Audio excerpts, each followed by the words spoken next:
నన్ను చూసినవాడు తండ్రిని చూసినట్లే అని చెప్పిన యేసుక్రీస్తు ప్రభు నామములో అందరికీ వందనములు. మనం చదువుకునే వాక్యం యోహాను 14:8-12 వరకు.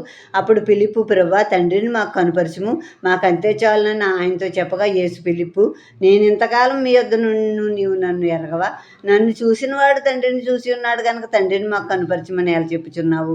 తండ్రి యందు నేను, నా యందు తండ్రి ఉన్నామని నీవు నమ్ముడు లేదని నేను మీతో చెప్పుచున్న మాటలు నా అంతటా నేనే చెప్పుట లేదు. తండ్రి నా యందు నివసించుచు తన క్రియలు చేయుచున్నాడు. తండ్రి యందు నేను, నా యందు తండ్రి ఉన్నామని నమ్ముడి, లేదా ఈ క్రియల నిమిత్తమైన నన్ను నమ్ముడి. నేను తండ్రి వద్దకు వెళ్ళుచున్నాను గనుక నేను చేయి క్రియలు నా యందు విశ్వాసం ఉంచి వాడును చేయును, వాటికంటే మరి గొప్ప అతడు చేయునని మీతో నిశ్చయముగా చెప్పుచున్నాను.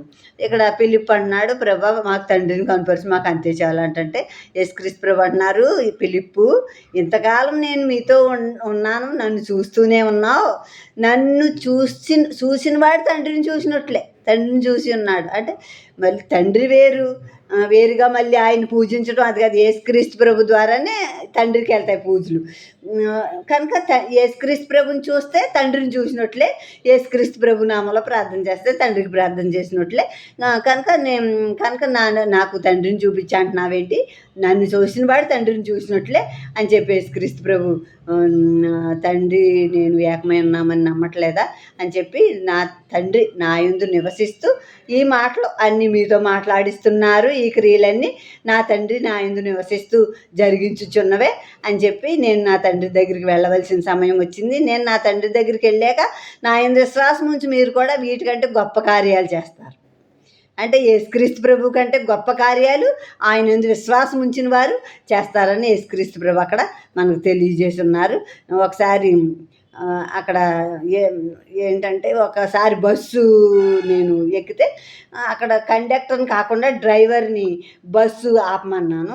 ఆ డ్రైవర్ అంటున్నాడు, అక్కడ అడుగు అన్నాడు. అంటే కండక్టర్ని అడుగు అన్నాడు అనమాట. కనుక మనం మధ్యవర్తి అయిన యేసుక్రీస్తు ప్రభుని అడిగితే మన అన్ని తండ్రి గారికి ఆయనే చేరవేస్తారు. ఆ యేసుక్రీస్తు ప్రభు ద్వారానే రక్షణ, యేసుక్రీస్తు ప్రభు ద్వారానే విమోచన, యేసుక్రీస్తు ప్రభు ద్వారానే తండ్రి గారి ప్రసన్నత అవన్నీ మనం పొందుకోగలుగుతాం అన్నమాట.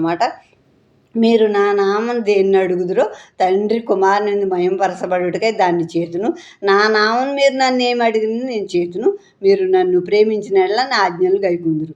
యేసుక్రీస్తు ప్రభు నామంలో మనం ఏమి అడిగినా కూడా తండ్రి గారు మహిమ పరచబడటం నిమిత్తం యేసుక్రీస్తు ప్రభు అవన్నీ మనకు చేస్తానన్నారు. ఆయన నామాన్ని ఏమి అడిగినా ఆయన నేను చేస్తాను, అవి మీకు ఇస్తానంటున్నారు.